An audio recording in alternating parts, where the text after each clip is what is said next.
Good afternoon, ladies and gentlemen. A very warm welcome to all of you. I am Shubhendu Parth, editor of DataQuest, and your host for today's webinar on transforming higher education through technology.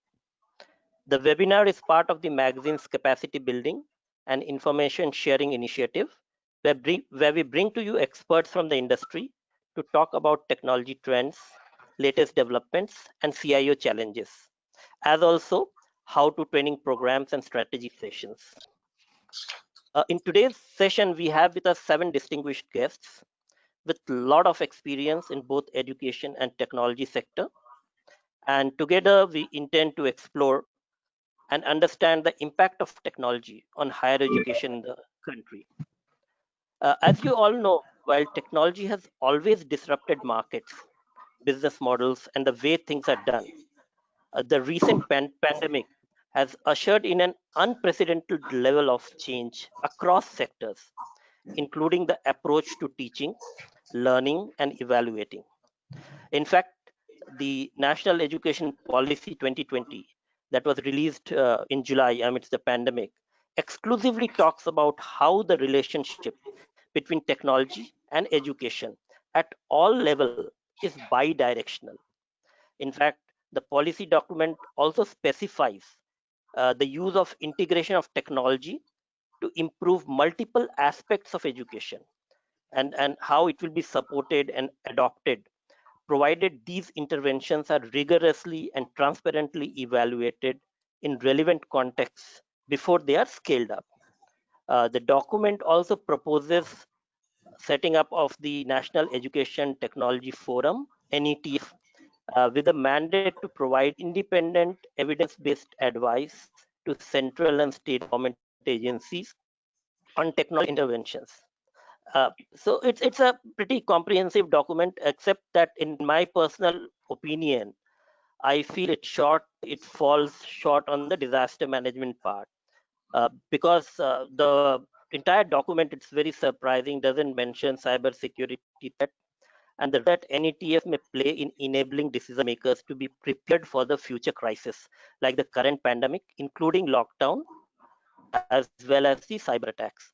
And so we hope to listen to the experts talk about all of these things. And without much, taking time, I would like to welcome the guests for today. Dr. Madhu Chitkara, she is the Pro Chancellor, Chitkara University. Dr. Ramesh Mittal, Director, National Institute of Agriculture Marketing. Then Mr. Puneet War, President, Technology Update. Mr. Venkat Sitaram, GM and Geo Head, South India Corporate Business, Dell Technologies. Mr. Valan Sivasubramaniam, Manager System Engineering, Fortinet. And last but not the least, Vijay K. Thadani, who is the co-founder and member Board of Management, NIIT University, and Vice Chairman and MD, NIIT. And of course, the Chairman Cyber Media Group, Mr. Pradeep Gupta, PG, who will be moderating today's panel discussion. So to begin, and as it was already announced that during the entire webinar session, the participants will be only on a listen-only mode. And however, they'll be able to send questions to the chat, and we will take up depending upon the time available. It's important to get feedback from the participants, and so I request all to submit their feedback at the end of the webinar. And to make the session interactive, we also have poll questions in the presentation, where you can select the options displayed on the screen and send us your response within 30 to 40 seconds. And so to begin this, I would like to request Mr. Venkat Sitaram, GM and GU Head, South India Corporate Business, Dell Technologies, to share his perspective. I just have one request, please stick to the time. Over to you, sir. Mr. Sitaram. Hey, thanks, Shubhendu. Good afternoon, everyone. And once again, good afternoon to the esteemed panelist, Pradeep. Thank you for having me here. It's indeed a privilege to be part of this distinguished panel today. And of course, the audience who've taken a lot of interest in joining this webinar to understand what's happening with technology as a catalyst in propelling higher education for future. Just to give a quick background and introduction, my name is Venkat. I've been with Dell Technologies India for the last 10 plus years. I've been in the industry for about 26 years now. I'm responsible for education business vertical. Though one of my core charter is to lead South India business, I also have an additional responsibility to run the educational business vertical for the company. Now, as I said, educational vertical, I could see panelists here. Of course, I can't see the audience, and there's this kind of a smile in a lot of their faces. That itself says this is new. You haven't heard Dell talking about specialization in education vertical in the past. Obviously, as the context well set by Subhendu, unfortunate, but the pandemic has been the catalyst. And that's brought in a lot more focus from Dell Technologies India into education. We've been playing a pivotal role, not just as a technology partner, but also a partner to Government of India in kind of crafting the NAP policy that we just learned and talked about. Normally, when we think of Dell Technologies, the first thing comes to mind is infrastructure, but we're playing a lot of, or we're doing a lot of work beyond infrastructure enablement. This is with respect to content, respect to certification, with respect to fostering, tools that are required for student success in future. So not many will know that Dell is playing a significant role here in partnership with Atal Labs, today Tinkering Labs. We have set up a lot of enablement training centers for students to learn technology right at an early stage. We've moved up the ladder looking at teachers who are going to be the fundamental catalyst in this shift, this tectonic shift that the education industry is today witnessing, enabling them to be trained on modern IT emerging technologies and so on and so forth. Extending that further, we're trying to make technology access ubiquitous, trying to take it to as much as possible to all the parts of country, making it affordable, etc. So several areas that we are playing a significant role today, and through this session we will take this opportunity to talk more specifics in some of these areas, because the core theme of the session is how technology is transforming higher education for future. So with that, I will hand this over back to Subhendu. Thank you for having me and looking forward for a wonderful interaction. Over to you, Subhendu.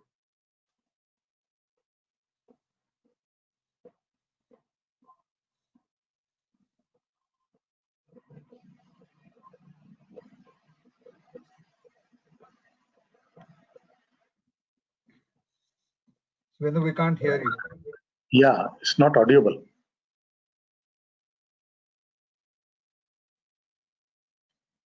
No. Shubhendu, we can't hear you.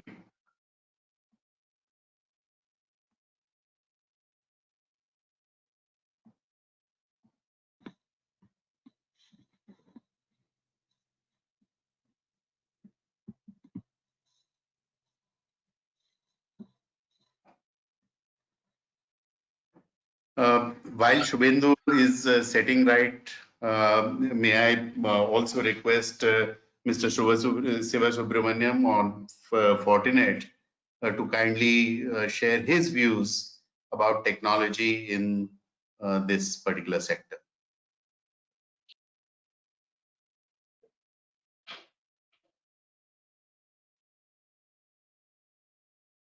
Mr. Siva Subramaniam?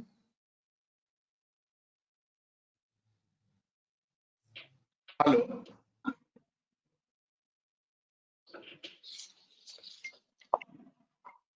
Did we have him in the session? I don't think so. I don't recall seeing him. See him, yeah. Oh, he's Okay. there. He's there. He's there. Lancer is connected, but he's not. He's shown as a panelist, but his mic is not visible on or off. I have a now his video is on, and now his Mr. mic is on. Subramanian, can you hear me? Now he's on. Yeah, now he should be on. Visible.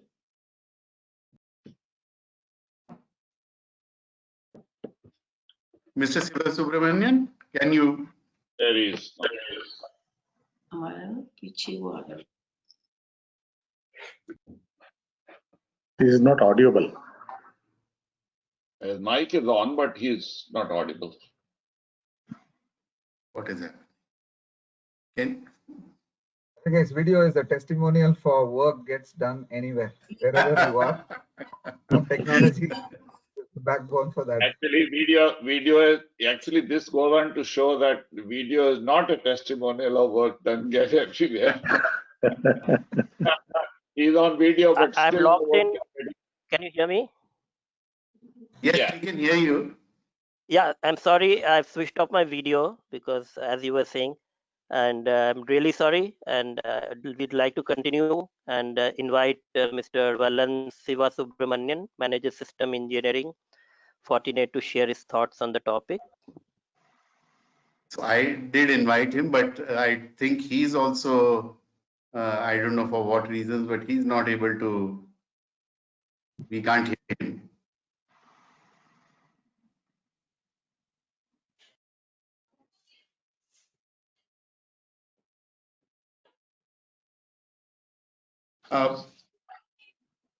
May I suggest that Mr. Sivasubramanian, please relog in, and in the meantime, perhaps we can start the discussion. Light चली. Okay. Let me start the discussion, and ladies first. So I will start with you, Dr. Chitkara.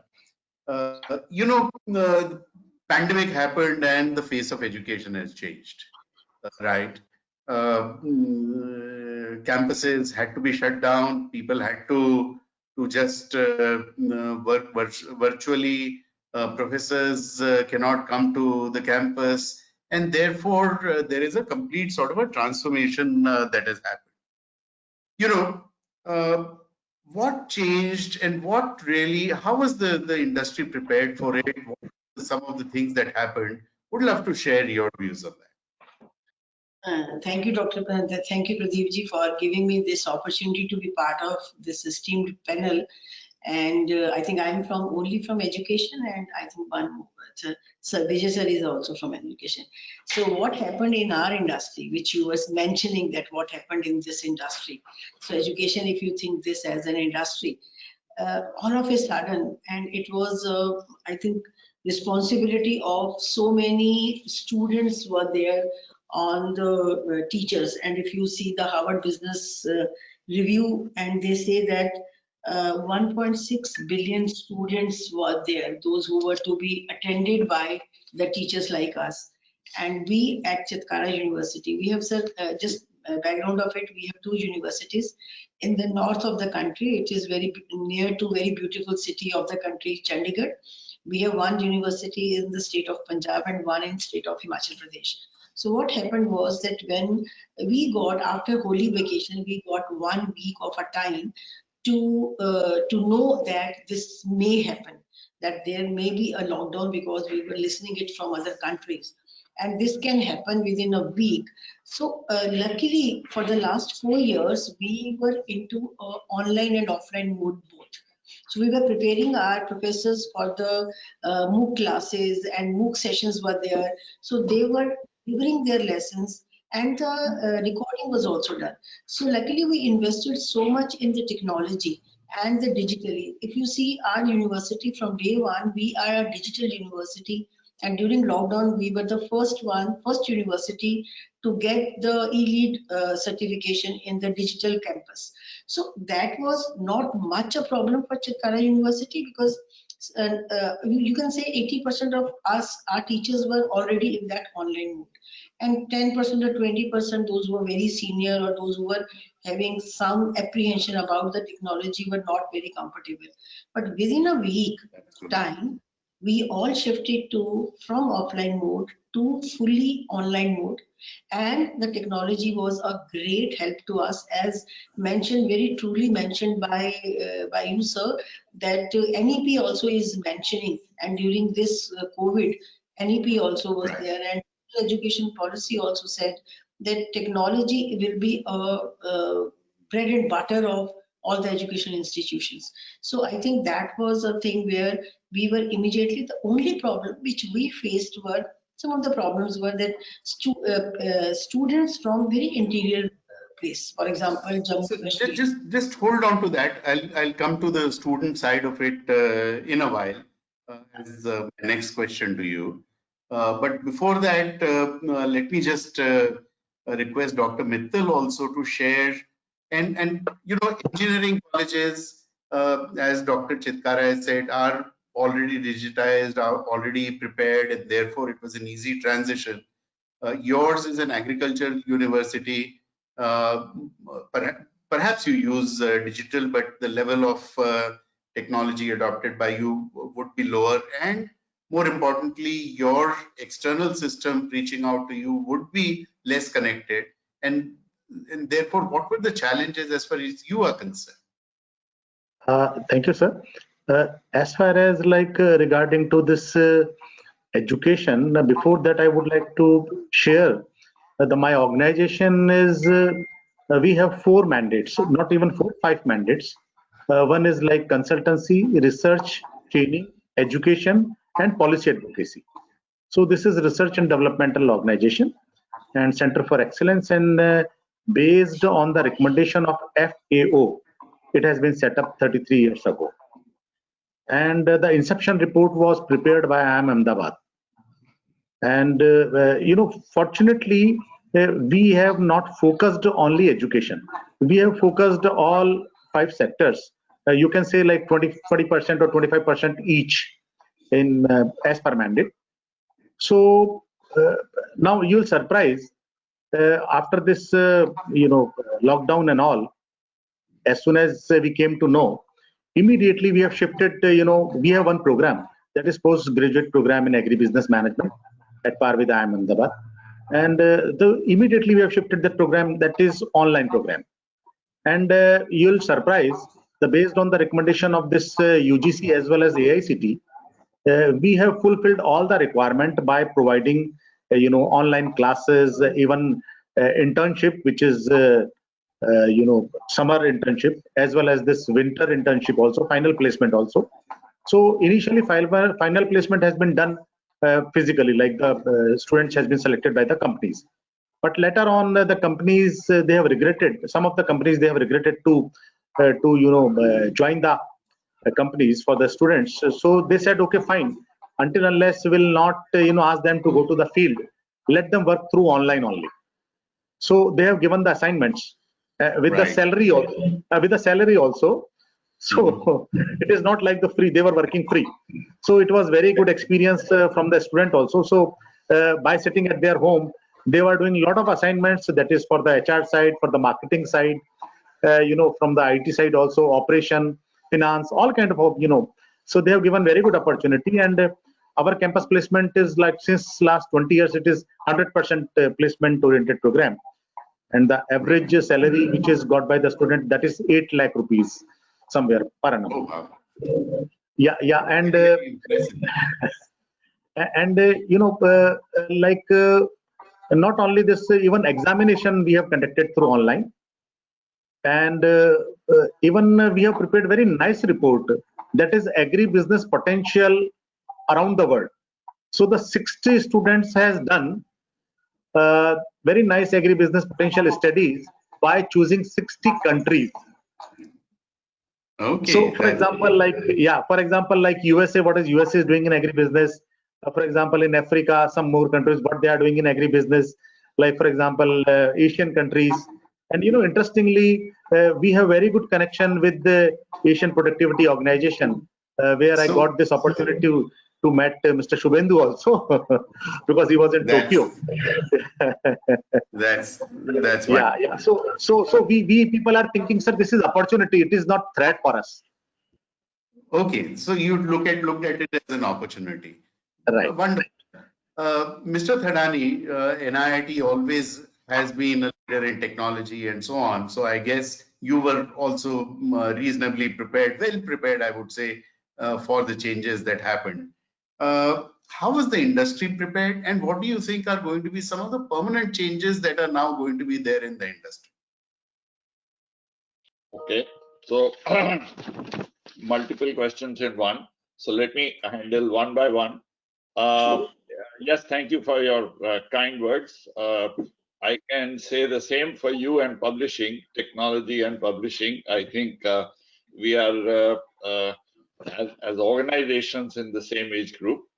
But yes, I think over the years, what we have noticed is, and you would have seen as well, that uh, there is a new idea, and then you need a lot of push to take that idea forward, and then a crisis happens or a critical incident happens, and suddenly everything falls in place. So I would try to say that in this case, keep the negative effects of COVID aside. I think the most positive effect, if I was to say, of COVID is that it has caused something to happen which for last 50 years we have all believed in. Last 20 years we have been shouting on the rooftop, and now it is happening. So I would say NEP laid the foundation. COVID provided the opportunity to implement that digital transformation and educational reforms which were always required. So if I look back at our 38-year journey where we've trained 36 million learners and worked in 40 countries, one thing which came out was each time a crisis took place, let's take the economic crisis which took place in 1990, it gave actually tremendous accelerating power to the usage of technology and therefore education in technology, right?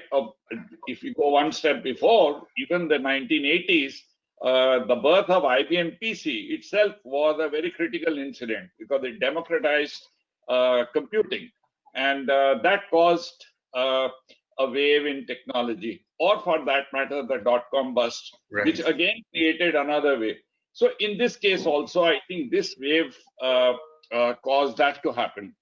The second thing which I want to say is that the response of different organizations were different. And I think there were two, in my opinion, or three degrees of maturity which were required in the organization. Number one, experience in education, right?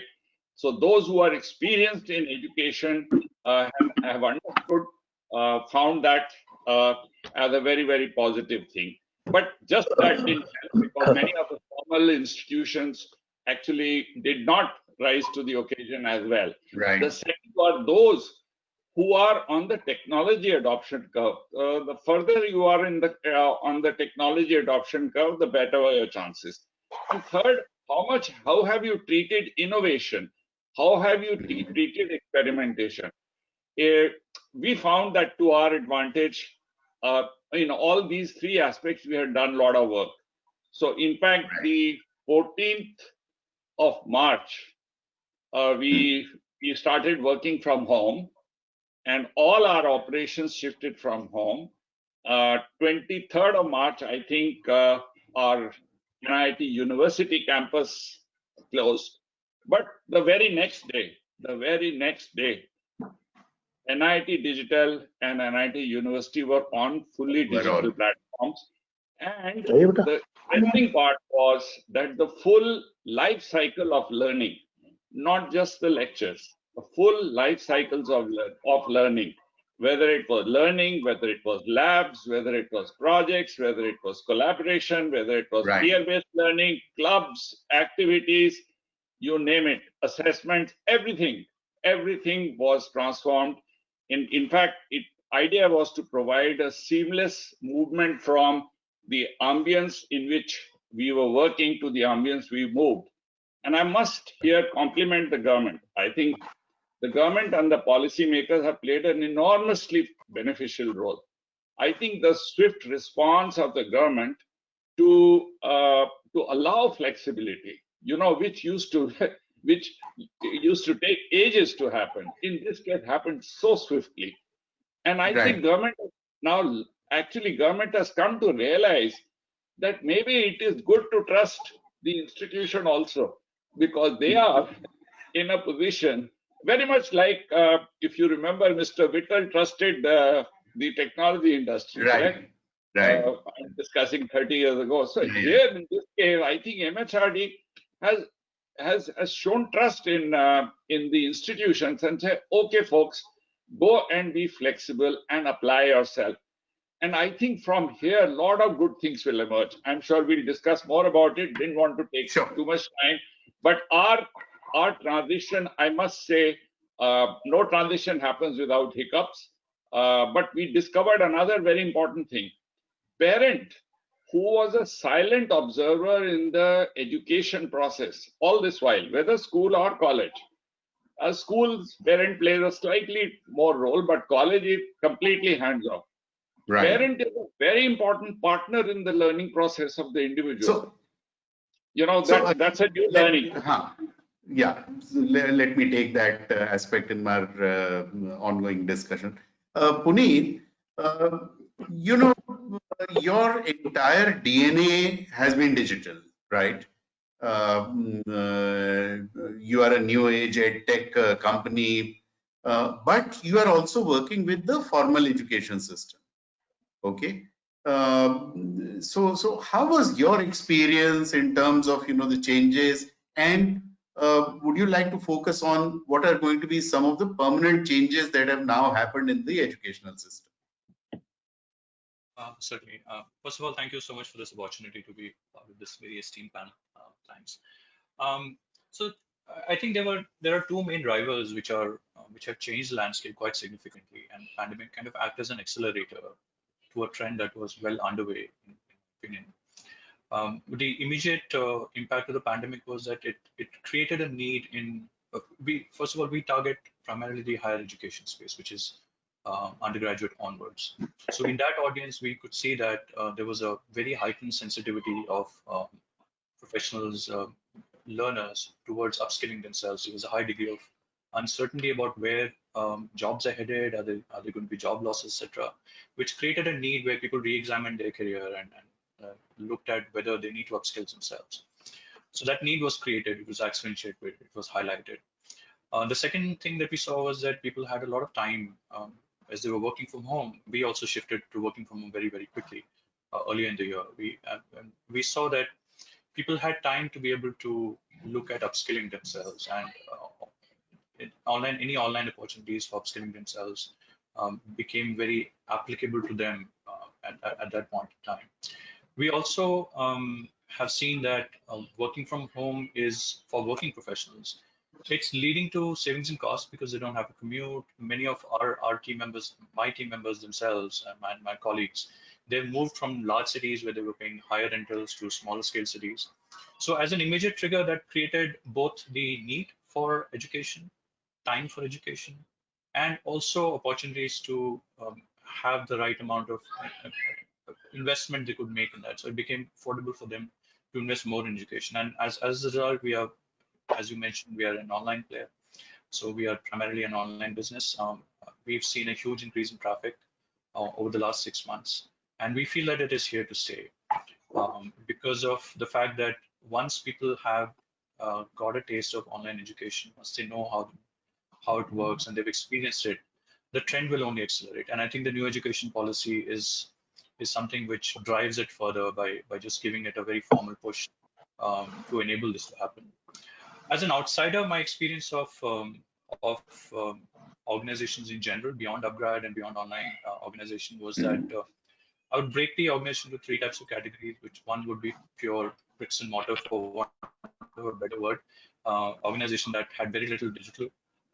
And I think they struggle a lot because they didn't have the didn't have the digital systems or not the right partnerships, etc., to be able to move very fast. For example, delayed. A lot of organizations were in wait and watch mode just to see how the pandemic pans out. How to conduct admissions, how to conduct shortlisting. I have a daughter who she was applying for colleges, and we could see some of the organizations we were applying to struggle to support that. There were some organizations that were somewhere in the middle where they had infrastructure and there were various grades of readiness. So some of them had infrastructure, they were probably not using it as much as they could. Some of them had partial infrastructure. And I think depending on their existing infrastructure and also partnerships, many of the organizations that we've looked at have strong partnerships with IT services organizations or other technology partners that allowed them to really move fast. And they've been able to adapt very well. And in case of native online businesses like us, I think for us, it was more about scale, that how do we scale, and also looking at what are learners looking for in this environment, what kind of courses are they interested in. So we've had to calibrate our plans in terms of both being able to address what we feel that post-pandemic and post the new education policy, what learners are looking for and how best we can meet it at scale. Thanks, Mr. Tanwar. And it's good that you brought out this point, that different educational institutions have been at different kind of a level. And that's why when this transformation started, DataQuest decided to do we do our T-School survey, but we decided to do a indexing of how ready they were for these technologies, and instituted this entire survey. And this issue of DataQuest, we will be sharing with the audience as to how ready different educational institutions are. Coming to you, Mr. Sitaram, yes, it's a new vertical focus that Dell has today. You also must have seen these imbalances. Okay, and therefore, what are going to be some of the areas that you are going to be focusing on in terms of making the education system technology ready? Great question. Yes, the catalyst that we all spoke today has kind of made impossible possible. And that is only moving fast. Work is getting done anywhere. We just saw one of the panelists, right, sitting outside the office premises and participating in this webinar. And being with the company for the last 10 odd years, I remember when I joined the company early 2010, Dell was already allowing employees to work remotely. It was a shift personally for me as well. I said, oh, is it so? How do we manage this? So for the company, this is something that company implemented some time back, seen a lot of productivity and success. And when something like this came and kind of made everything work from home, learn from home, the shift was fairly easier for us, and we could do it at a scale globally, worldwide, etc.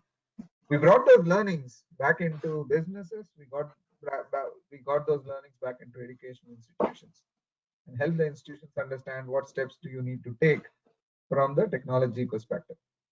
So that's one of the area that we really worked with a lot of institutions. Now, to your question, which are those areas which will enable this? So that we broadly saw that in 4. And first and foremost, we said it's to do with infrastructure and access. Yeah, have a relook at your IT infrastructure and access. Today you need connectivity anywhere to work from when you are remote and mobile, more importantly. Second, we looked at teachers, teacher training, enablement of teachers, because they are the catalyst. If students have to leverage content and not only have access to content but create content, I think teachers have to be enabled with technology and technology access as well as technology training. So that's another area that we really played a significant role. Third, research. The NEP also outlines a lot of importance around scientific industrial research being one of the important area, because that's something that is fostering students of tomorrow. It is opening up a lot of opportunities, job placements, etc. And students are getting industry ready when you subject them to a lot of research activities. And research activities in higher ed has a paramount importance, right? So that's the third area where there is a lot more opportunity to invest and redesign the whole process of research. Last but not the least, final comes the operations. And I can say that this is to do with the campus in itself.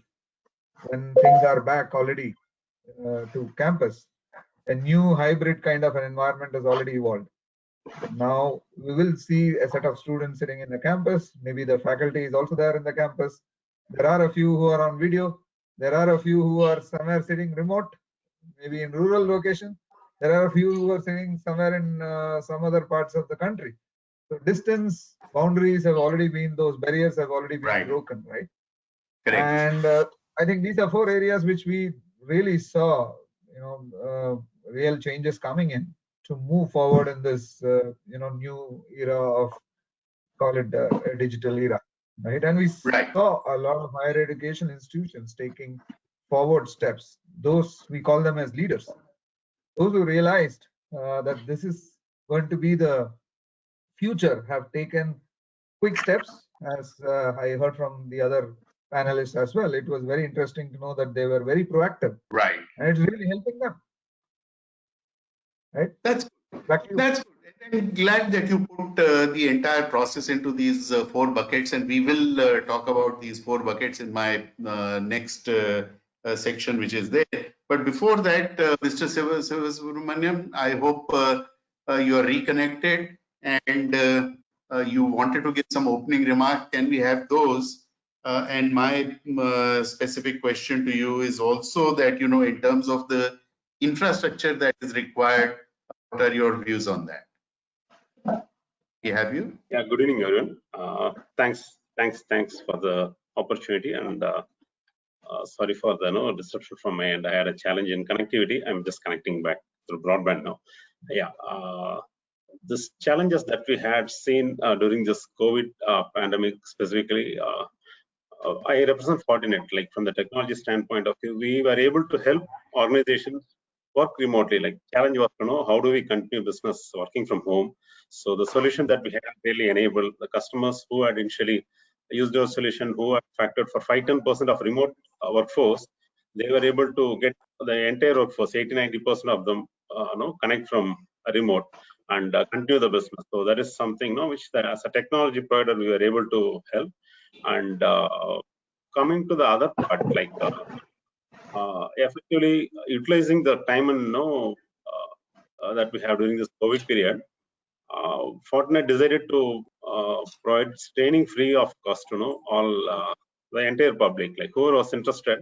So if you acknowledge or follow, you could see that there's a huge shortage skill in cyber skill set. So that was a major issue that was hogging the industry. So to address that gap, we have come out with free training resources for students as well as professionals who could make use of the complete internal training content that Fortinet had. Now it's made public and it's free for everyone to use. I have a small slide deck which I'll present where I'll give you the URL where people could find out where they could find this resource. As well, we have come out with one more CSR program wherein academics, universities could subscribe for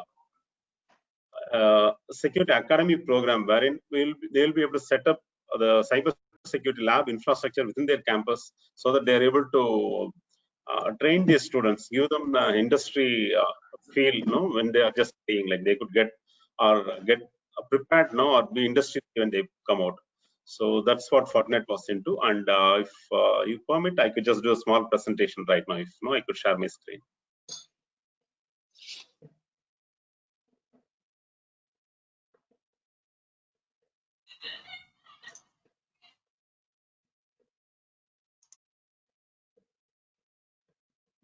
Yeah, thank you.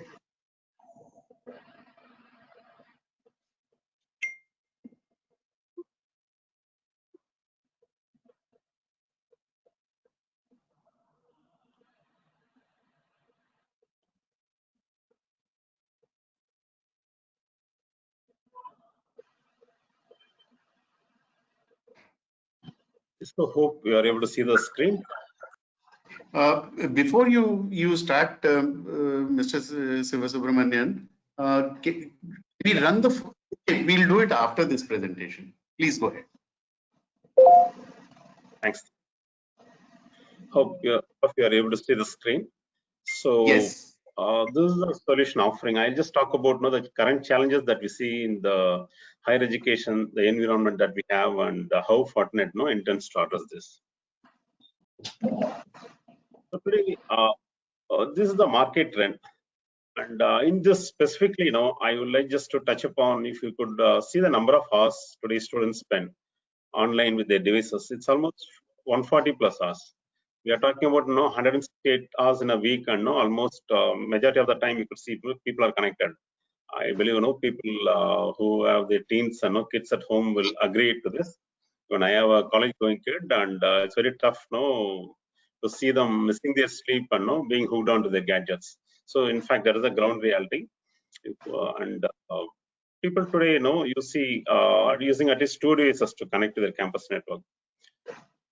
And the way the pandemic has pushed us, there's a big transformation. Like everyone is connected, and even the classes now have to go online. So seeing all these trends, so what does this mean? Like, what are the challenges that this leads us to? So looking from the cybersecurity space, we are seeing that the attack surface is increasing. So when I say the attack surface is increasing, we have different kind of audiences or users within a learning environment in university. You could have R&D team which needs a complete access. They don't want any kind of restriction. You could have admin branch where the systems they have need to be properly secured. The academic branch where the online content needs to be secured from unwanted breaches. So students connect to multiple means. They use connected devices. They use wireless for different kinds of connectivity. And there's a need for even to allow guest users like guest lecturers or people who visit the campus to give them internet access, which has become a mandate. So these are the kind of requirements which increases or pushes.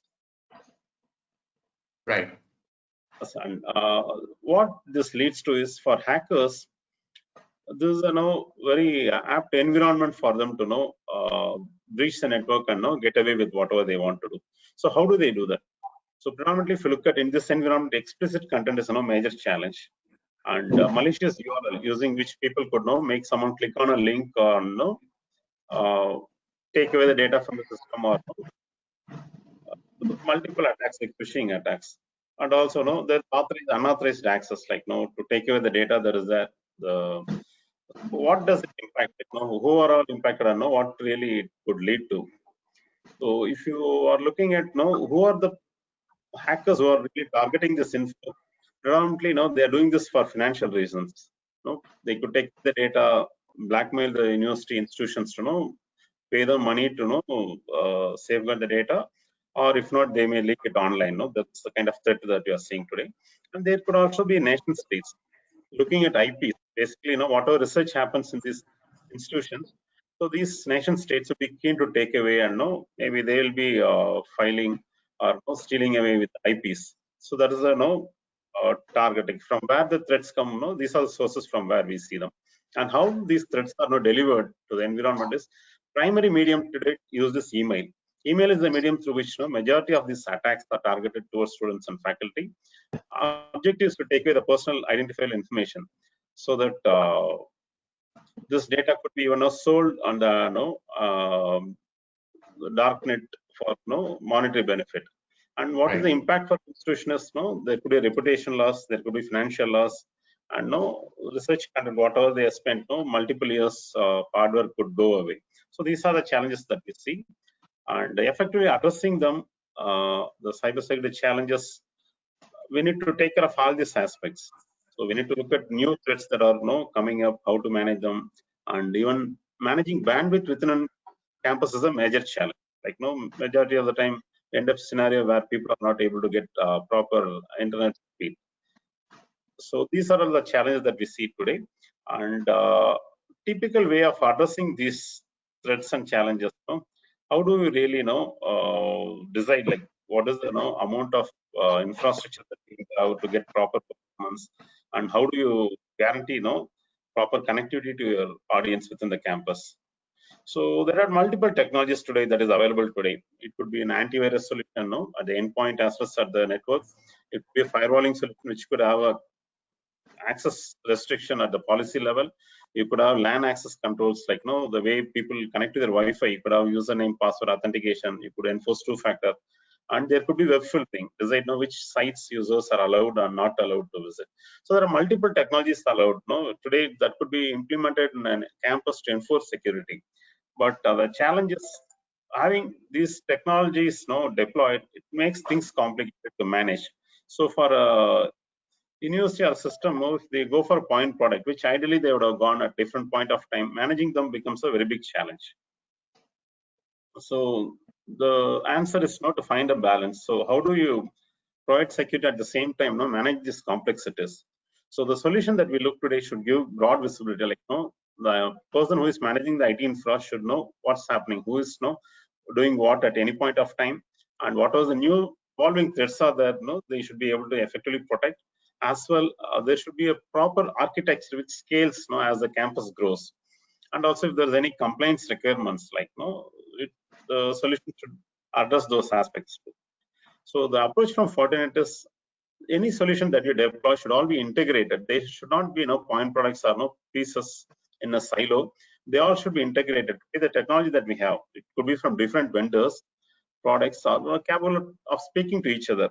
If one particular component of a network sees an attack, for example, endpoints is a new antivirus pattern, it could send that pattern back to the network layer saying, any attack of similar pattern seen at the network layer, maybe through an email or a website, could be blocked. So that is a kind of approach what Fortinet propagates. This is known as Fortinet Security Fabric. So this is the approach what we feel can effectively address today's threat. Basically, three tenets on which this Fortinet Security Fabric is built on is a broad coverage. Like whatever technology you look at, cover security end to end. It should not be just a point product approach. It should know your data is there on a desktop, you should save it. Tomorrow, if it's there on a server, it should be protected. And if you move to cloud, if you leverage cloud applications for effectively delivering your classroom content, so that too the same level of security visibility should be there. Second is integrated. So we need to have a solution which integrated type together so that response action you're able to do, and also you're able to manage it in an automated fashion.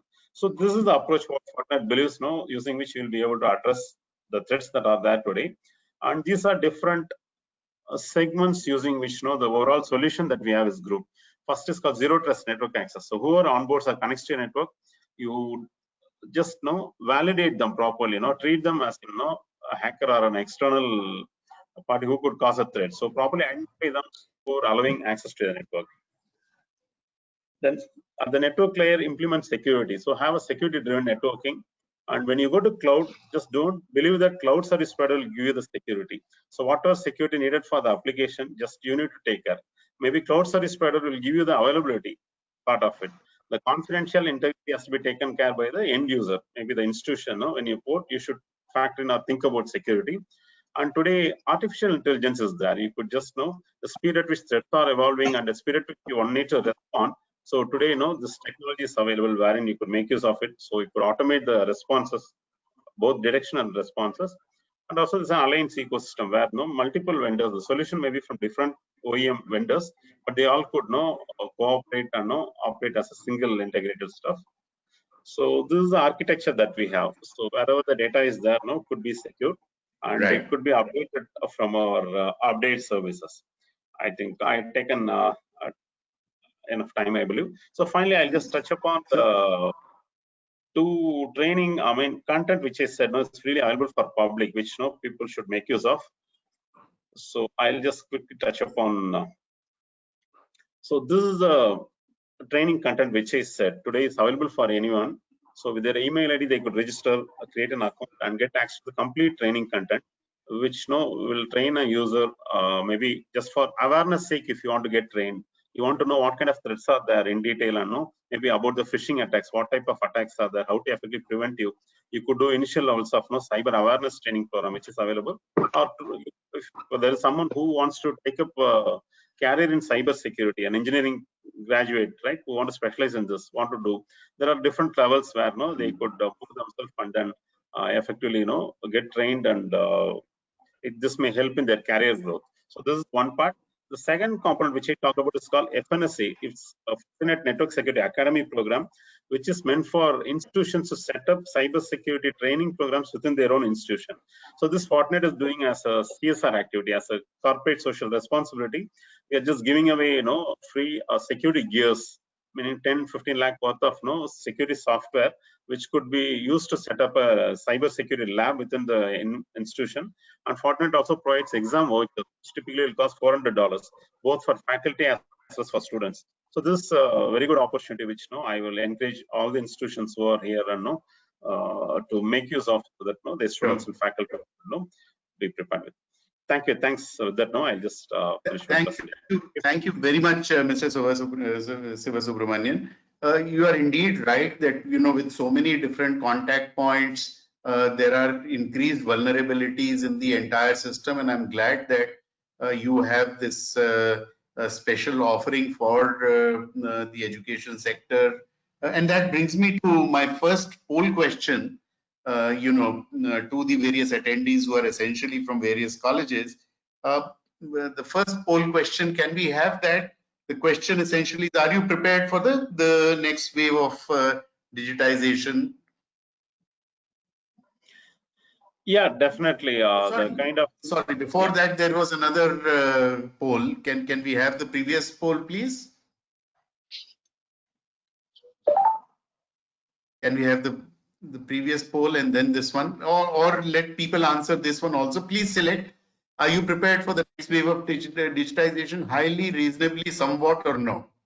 Okay, this is not open to organizers and panelists. So can you quickly pick up one of the options and vote on that?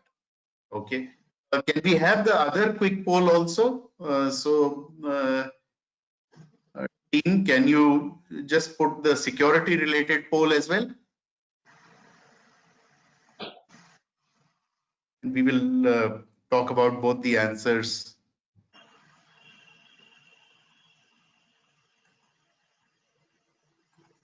Okay, while they're putting up the, can we have the security related poll, please? Sir, please continue. We are preparing for the next. Okay. All right. Okay.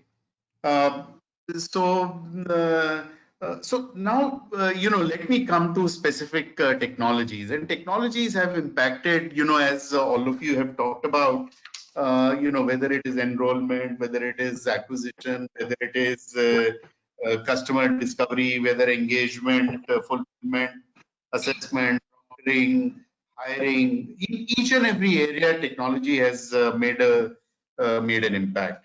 Let me start with you, Dr. Chitkara, again, and take you where you left off.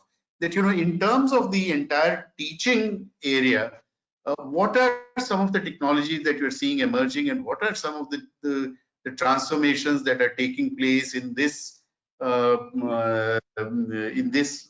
most vital portion of what is required to be done in the education system? Thank you, Pradeepji, that you have asked a very pertinent question from a person from education, and I have an experience of 44 years into teaching. So I started my career in 1976 as a teacher.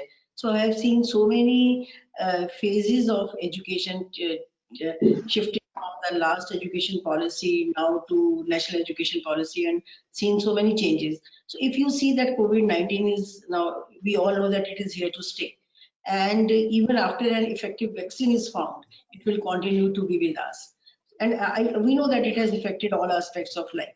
And if you see the educational vertical, you have many educational verticals where we have to talk about, and we are concerned about it. Now, for all the people in education, this challenge has become an opportunity for us, because if 10 years back it would have happened, in 2008 there was a recession for the industry, but it would have happened in 2008 for the education. As a recession, you can say pandemic has become a recession for education. We would not have been able to manage this. But now we are somewhat very comfortable. And if you see the verticals of education, there are first enrollment. The second is the teaching and learning.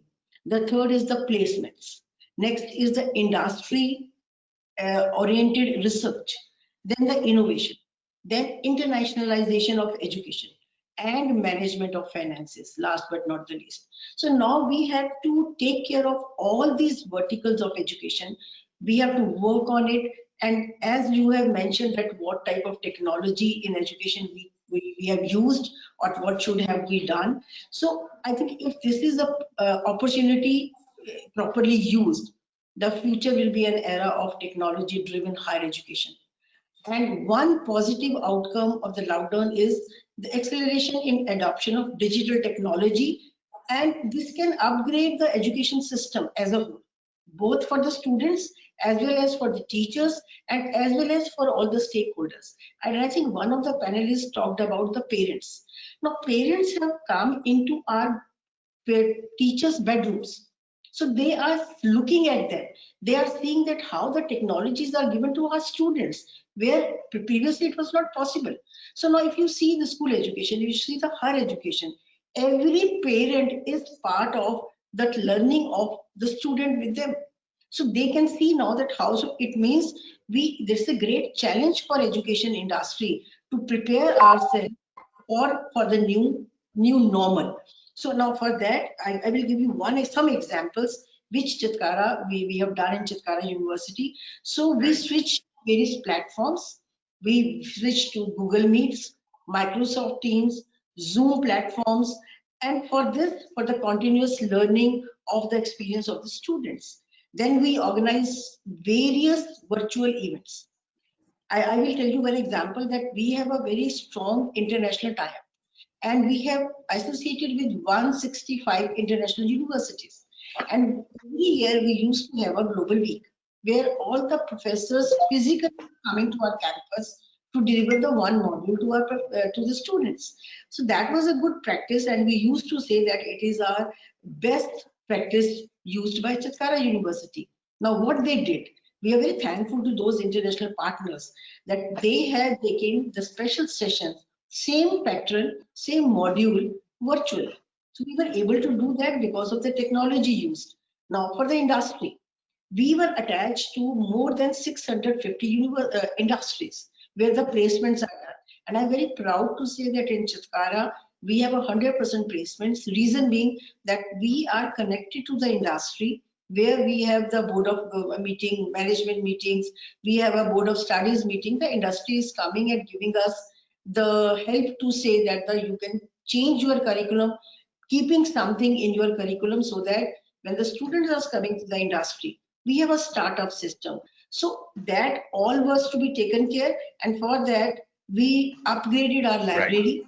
So loft softwares were used. We used the Dell Shodh Sindhu, and if you see the different courses, we have different programs in our campus. So you see MBA, that was a flagship course. In was a flagship course. Right.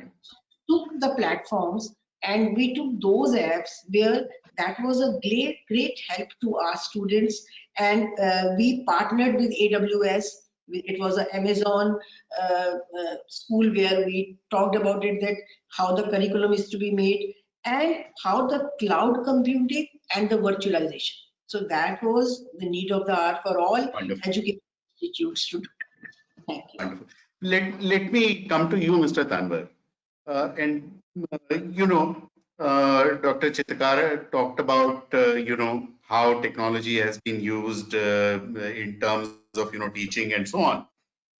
You also are in an area where personalization becomes very important because you are upgrading people's skills.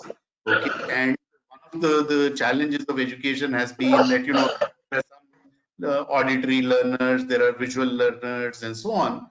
So do you see, technology helping content personalization and thereby bringing up the skills?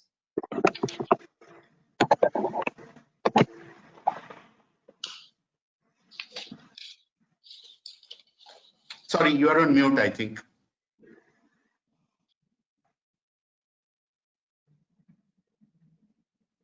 Sorry about that. Can you hear me now? Yes, we can hear you. All right, great.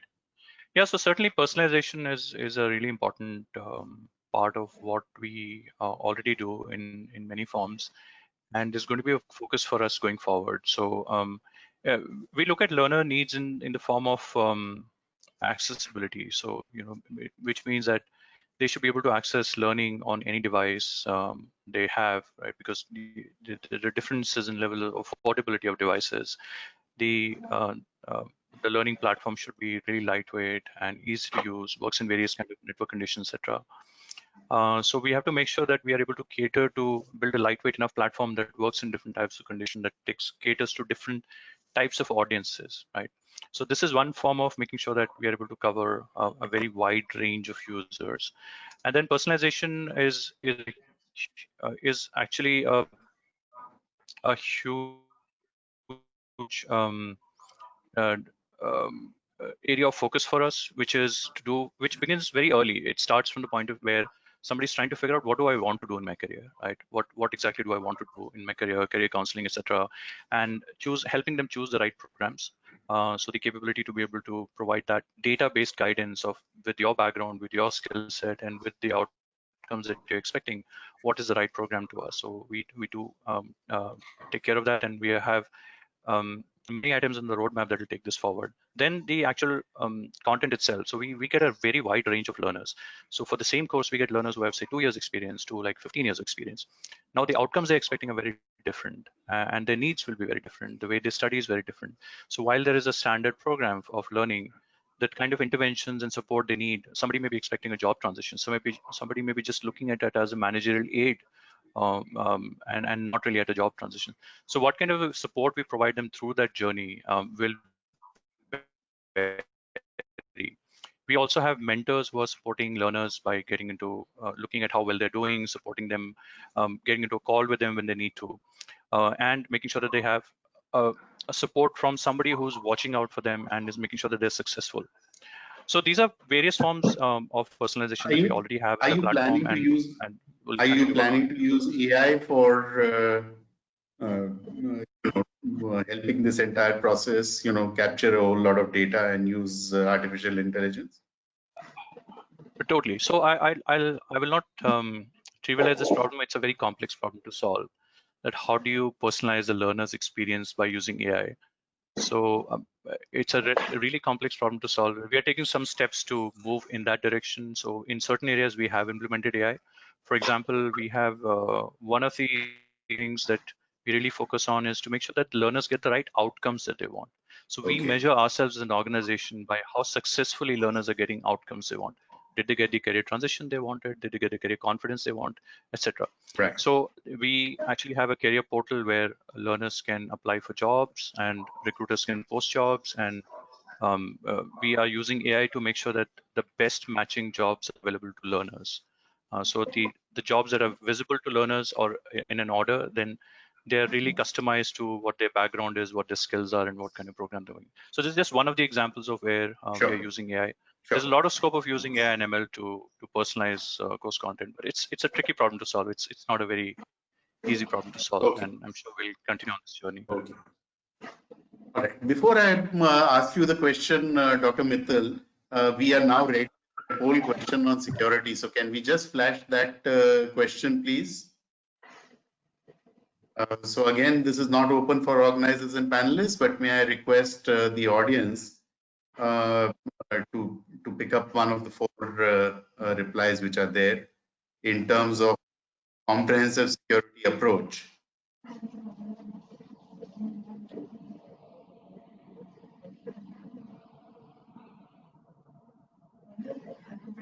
Okay.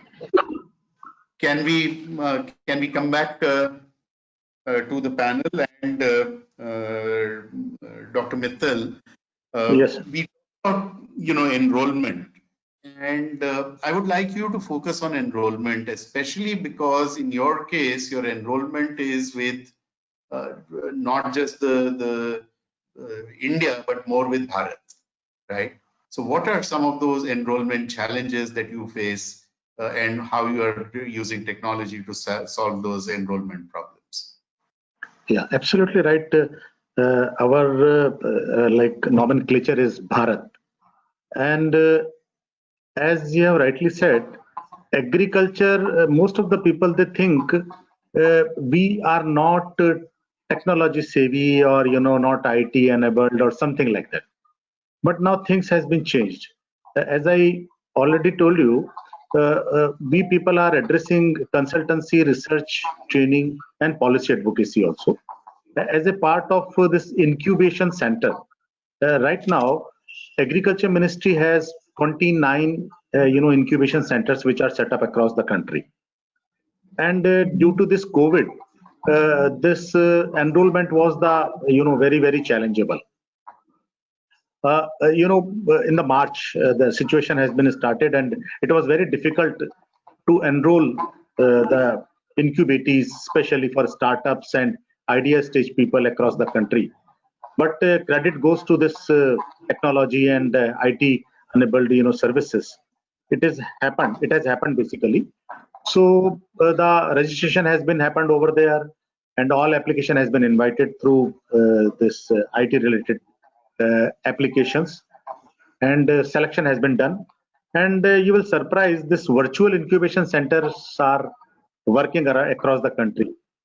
And very interestingly, like a 2-month training program has been happened through this virtual platform.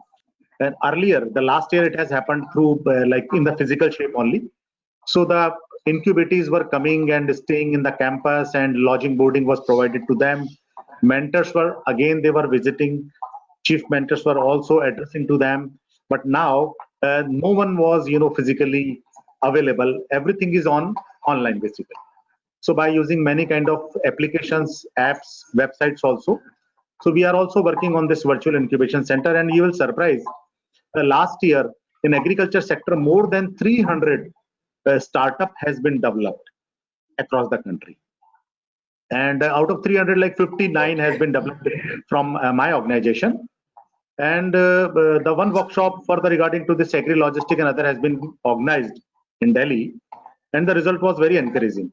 And one more thing I would like to say, this smart agriculture concept, which is promoting this IoT, machine learning, AI, and this blockchain technology. And this is also, this is also used countrywide. And if you look at like many, startups are using this IoT, maybe in warehouse technologies, for CA storages, for supply chain, for this traceability. These are the, things which are upcoming and, need attention from the countryside. Even this consultancy also, like many state departments in agriculture, they are looking for the consultancy. So we were thinking like we have stuck, some places. But for example, a state like Tripura, and right from sitting in Jaipur, we are handling, supply chain management related consultancy in Tripura of the horticulture produce, which is remarkable. So all credit goes to such kind of, technology and things, and this is happening, and the credit goes to, again, all the people who are, making things happen in this country by providing all kind of things. Wonderful. So you've given me some this Tripura and Jaipur example, Right. and therefore question to you, Mr. Tadhani. You were on the board of IIT Delhi also. Why do we now need 23 IITs? Why can't we use this new wave that has been ushered by technology, and why can't we just have the best engineering professors in one place and use various technologies, AR, VR, blockchain that was talked about, and machine learning and so on? Can there be new paradigms? You're mute.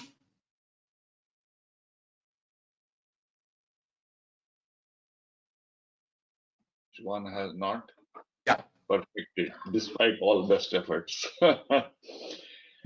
Yeah, I think there are some very, very interesting paradigms which are possible, because amongst other things,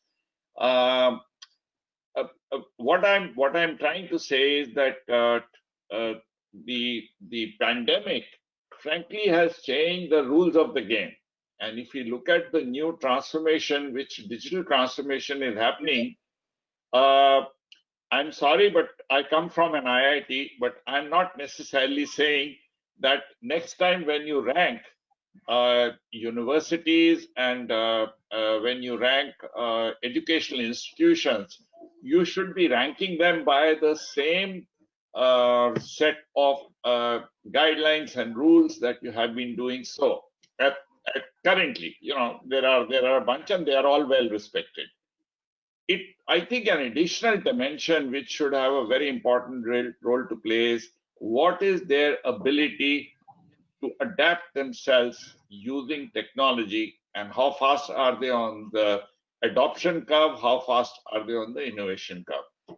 If you do that, while all IITs have a right to remain, but definitely many of the 400 other universities, right, can actually become as good as IITs with a well distributed and well organized digital infrastructure.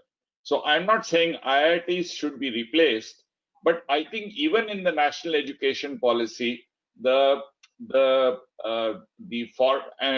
format in which the new education policy talks of institutions which are only focused on research, institutions which are focused on research, and I want you to be reminded of the Pancharatna report which we had together. Both of us worked on that. 2009. And my only question is, it was a very nice wine that we prepared, which being served in new bottles, but important. And that itself was a case study in virtual collaboration, if you ask me. We were sitting across continents and writing that report on what higher education should look like. I think that is beginning to happen. And therefore, in that, if you remember, there were universities which should have research which are prominently involved in teaching and learning, but have to have research along with that, otherwise it's incomplete. And then there are some which are very, very strongly skills-oriented universities, right? So I think we need all kinds. Now the question is, the current pandemic will allow us to discover that quicker than it would have taken us otherwise. And I do believe that we have enough capacity now within the country, and universities, like we heard today, have invested significant amount in infrastructure and learning about usage of technology, that I think there is an opportunity for us to build up more IITs without building more IITs, because the existing ones, many of them can be connected. Having said that, I do want to point on one discussion which you were having as to how much how are various technologies being used in the teaching learning process. And I just wanted to make two small points. One, very, very quick point. Yes.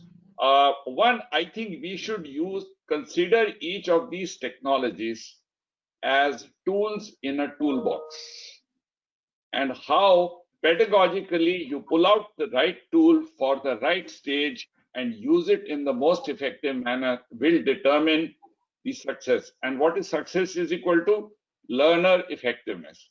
Our focus should be not on teaching effectiveness, but on learning effectiveness. As long as we focus on that, then whichever way we put these tools together and deliver them pedagogically, I think we will come up with the right recipe which will serve the students. So I'll stop here. That's wonderful. And that brings me to Mr. Sitaram.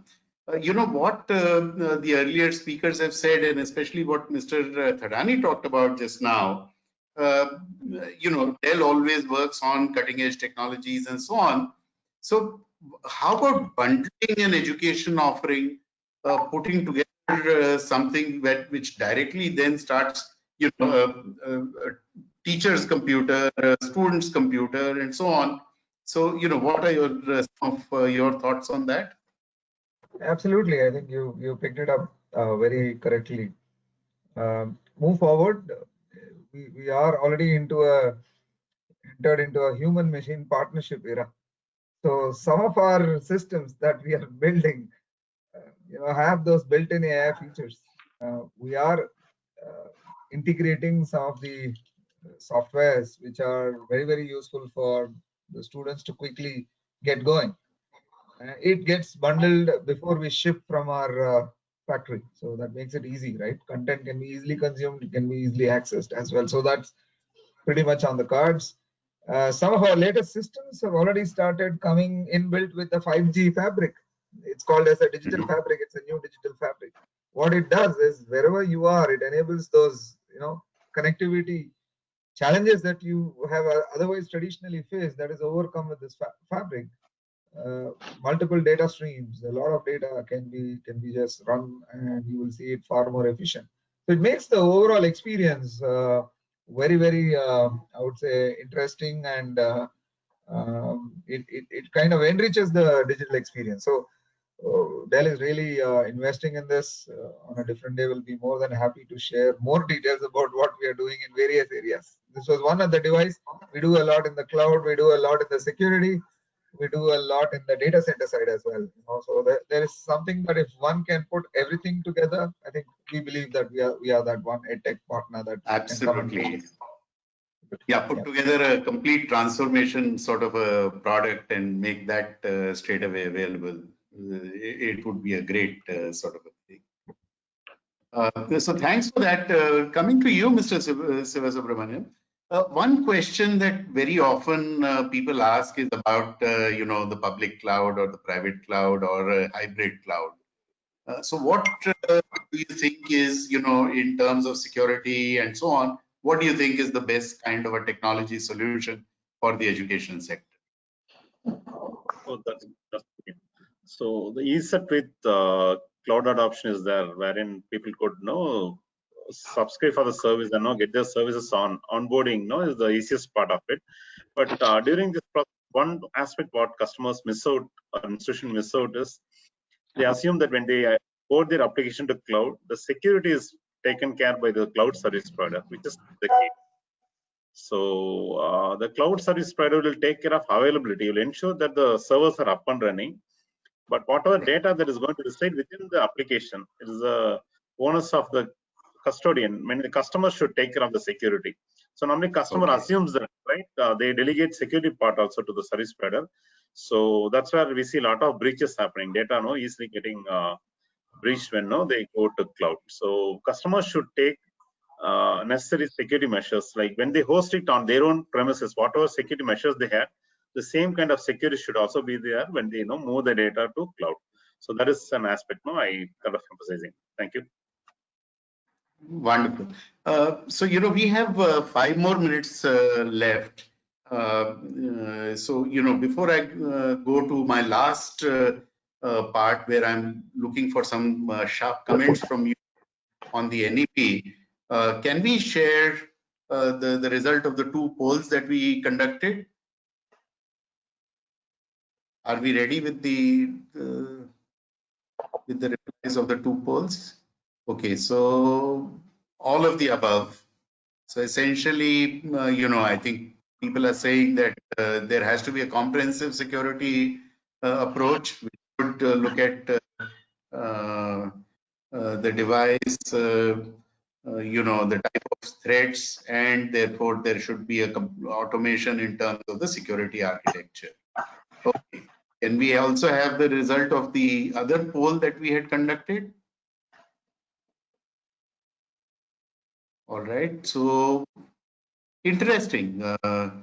48% feel highly. So there is still a big sort of a gap which is there, and 33 reasonably. So I think from reasonably people need to move to highly, and obviously 1/5 the market really to put in a whole lot of technology in place. So coming back, as I mentioned, we have 5 minutes left, and therefore I would request each of the panelists to make a 1-minute comment on what they think is their suggestion in terms of the NEP, in terms of what we have discussed about the changes that are coming up because of the pandemic, and therefore what sort of technology is getting into the entire education sector. So starting with you, Dr. Chitkara. Thank you, Pradeep. First, I want to mention that Anisa was saying that now we have to have the accreditation and whatever we have to do is according to the university. So if you see NEP, they have mentioned that if a university wants to mention themselves as a research university, they can say that we are research university. So please accredit us or give us the marking or the grading according to research university. But if we are a teaching university, hardcore teaching, we can be assessed as a teaching university. And in between, we can go from here to there. So in between, if we think that now from research to teaching, or in between we can go, so that can also be possible. One thing, Thananisa, which I think NP, we are very thankful to them. And coming to your last 1 minute point of about the change educational system, teaching and learning processes. So I think now the classroom teaching will be happen virtually with AR and VR technologies in place. Blended learning will be the future of education system across the globe, and with online education the top strategic priority of almost all institutions.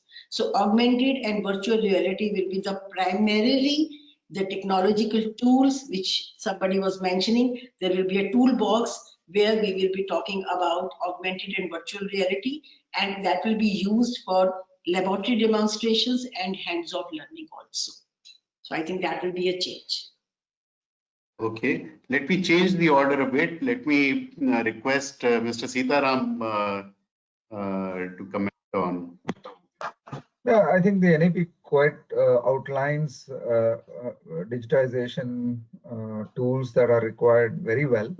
But I will only say that top priority should be accorded to personalized and collaborative learning. That is going to be the future. So if a top priority is accorded to those two areas, and then partnership with the edtech partners and education technology providers like us, I think we will be in a position to move in this journey fast.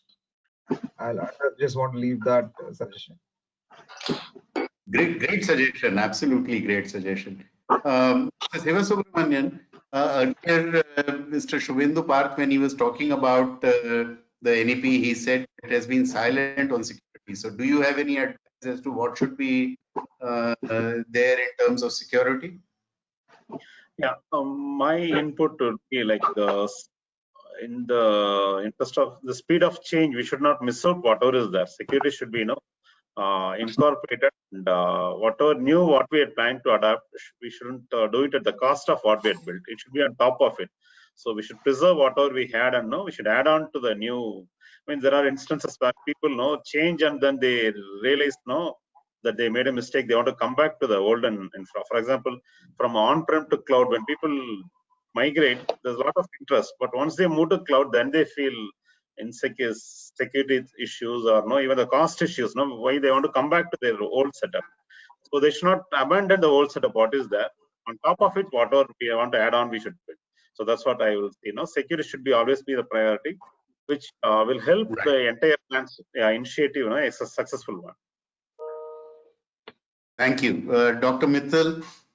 Very critical in agriculture. What should be the changes in the NEP? Yeah. Actually, I just want to club both NEP as well as this pandemic, and how to go for it. Basically, if you look at most of the educational institution around the country, not even in country, even out of India also, they have focused for their physical infrastructure. But now time has to change. Instead of physical infrastructure, digital infrastructure should be developed, because it is going to for a longer period. And based on this NEP, for example, like research related activities, or maybe any kind of other activity, so website should be made like that. We should not show our conference hall and classrooms and the guest houses and our hostels and lush green lawn. These are not required now. My submission is basically we should focus on this digital infrastructure, the kind of facilities which are going to provided by the universities or maybe the research institutions or maybe the educational institutions, for the consultancy organizations also. And they can give many kind of tools and whichever is applicable based on that can be used also. Because I remember one research study, that study says, we people have used this VCR at the time, although VCR has been obsolete now. But VCR technology, when it has come to in this country, many kind of tools has been given in this VCR. But survey told people are using only on, off, forward and backward. That's all. But VCR was expensive because of the many kind of tools and buttons which was given in that VCR and which was not required. And unfortunately, it is happening with the technology also. So technology is required, but not all kind of buttons and all kind of frills also. I should use the word frill. Yeah. So based on the need, like for example, a farmer, blockchain, we people are putting blockchain for the farmer, but farmer, by looking at the farmer background and education, blockchain somewhere is misfit and somewhere is fit also. Can I just interrupt you for 1 second? Gentlemen, is it all right if we just extend by another 3-4 minutes, because there are some questions that have come. So if it's okay with you, I just wanted to take the panel's permission. Somebody has a hard stop, please let me know. Therefore, you mentioned about blockchain, and there is a question from the audience for you, Dr. Mittal, which says that don't understand how you have. Can you elaborate how blockchain was used? Blockchain is basically, it gives transparency in each and every sector. It is not only agriculture. You choose any sector, it gives you transparency. For example, in agriculture, if you talk about the agriculture, traceability can be done through blockchain. Like blockchain is many kind of blocks, and simultaneously whatever is happening, people can see also. For example, supply chain can be managed with this blockchain technology. Payment gateway can be managed through this blockchain technology. The all mandi system can be integrated through this blockchain technology. And even for example, right from the farm gate to consumer, like the complete value chain can be integrated through this blockchain technology, which includes like exporter, warehousing, storage, supply chain, processor, all kind of stakeholders in between. Understood. Dr. Chitara, I think you will be best to answer this question. Sir, the discussion so far has been tech-centric, not human-centric. Issues like eye strain, long hours working, how to conduct exams, anti-copying measures, proctoring, etc. How do you think those can be addressed? I think I was just waiting for this question to come, that we are all talking about technology and all virtual programs. But if you see the education, if you see the definition of education, and if you see the definition of curriculum, you get, it is a development of all-round development of the personality of a child, whether it is physical, whether it is mental, or whether it is emotional. So if you see this, presence in the campus, physical campus, is very, very important. They not only learn in the classrooms, they not only learn from the discussion with the teacher at the top, but they learn from the peer to peer. They learn when they are in the canteens, they learn when they are in the labs, they learn when they are in the library, they learn when they are fighting. So they are learning while they are fighting also. So I think that is missing in this whole system, the personal touch. So it will never ever happen that everything will be virtual. That is why in my discussion I said that the blended learning will be the future of the education. Some offline, some online. Those are to be there, and physical infrastructure is always required. I think that is important. I know that there is impact of going for online and the impacting on the eyesight. They are very much tensed, because every time they are on the screen and seeing something or the other, copying is also a problem. So we are finding those problems. We are finding the solutions also. When there is a problem, there is a solution. So always there is a challenge, because students are very smart. They are more than us, they are technologically savvy. So we know less than them. Sometimes we have to learn from them that how they will find the path, and we have to find the solution. So every day it's a challenge for us, that what they are doing and how we have to go for that. Wonderful. Let me come to the youngest member of our panel, Mr. Tanwar.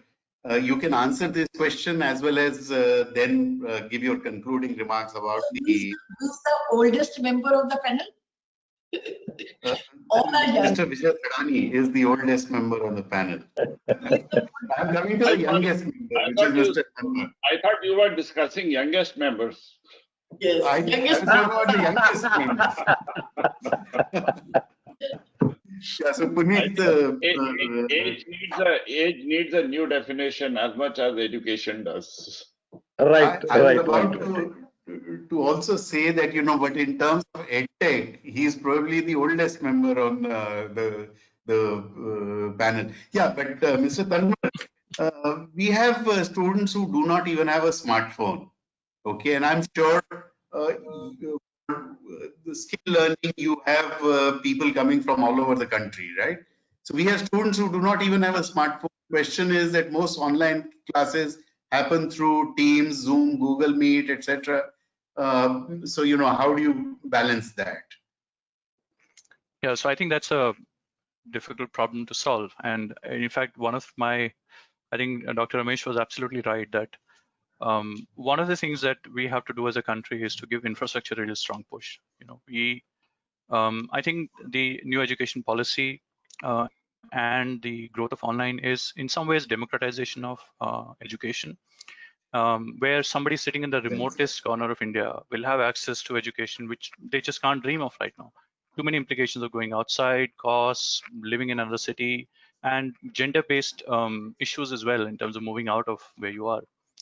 And are in some ways to have the effect of this policy percolate across the country will require a lot of infrastructure push.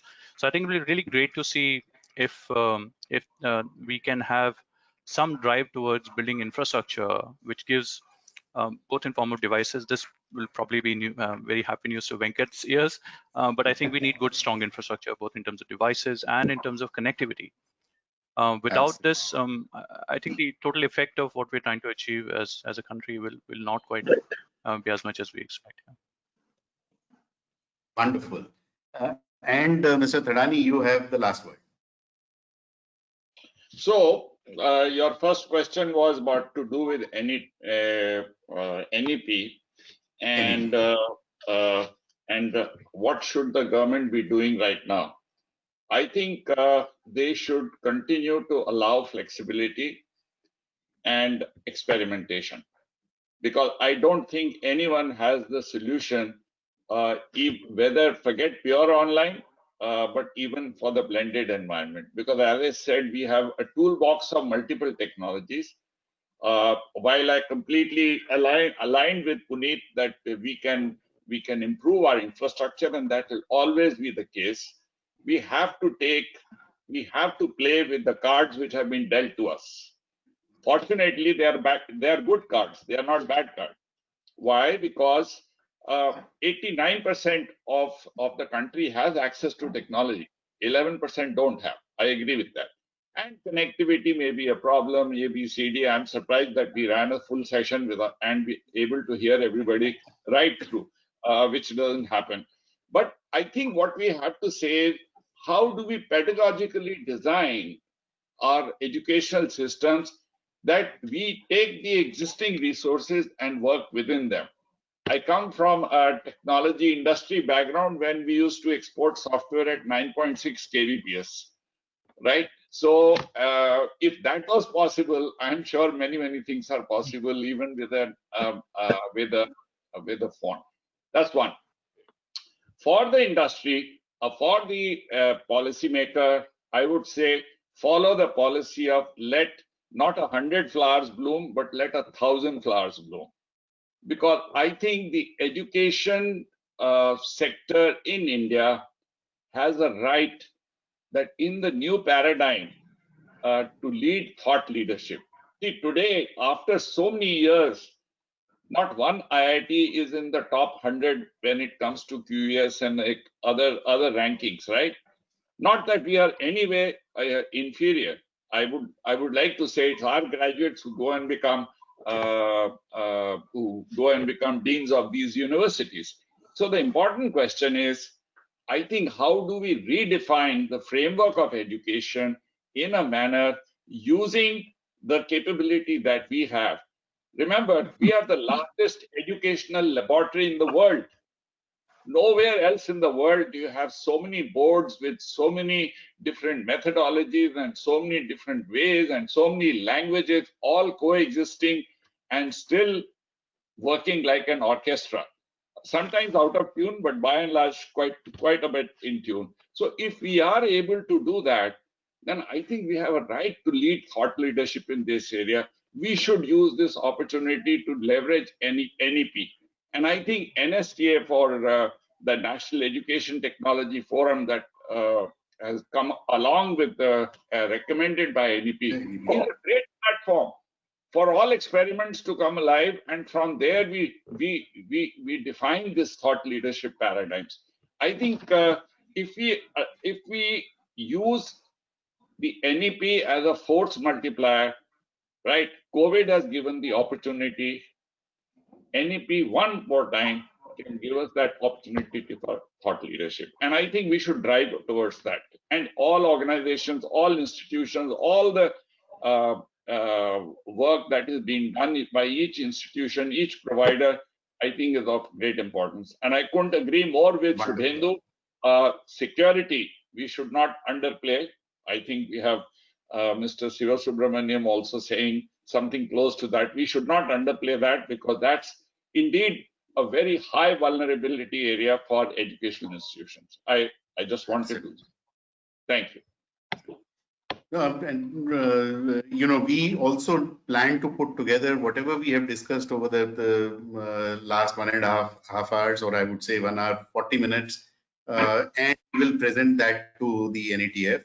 So on that note, thank you very much, gentlemen. But for a formal thanks, over to you, Shubhendu.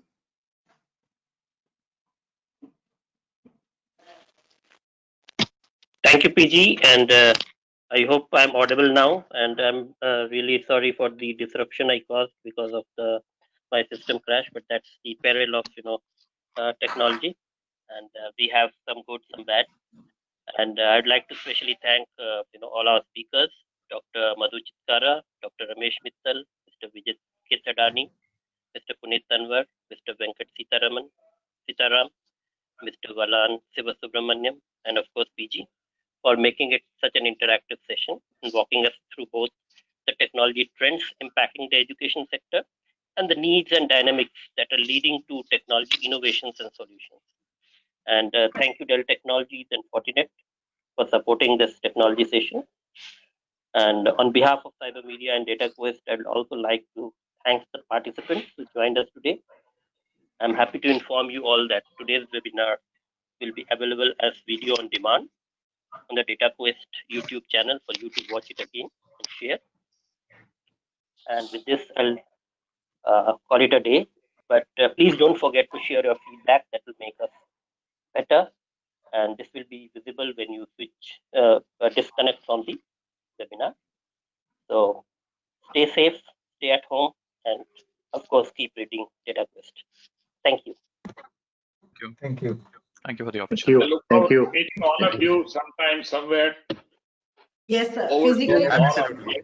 Yeah, so it's like invitation from my side also. Anyone wants to visit Jaipur, please do visit to our organization.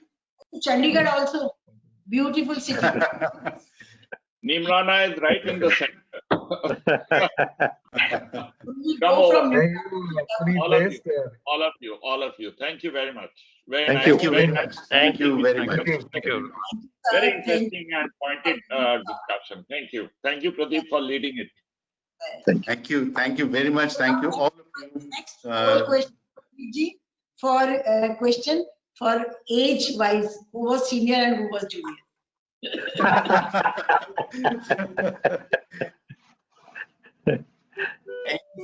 Thank you. Okay. Okay. Bye. Thank you, everyone. Have a nice day.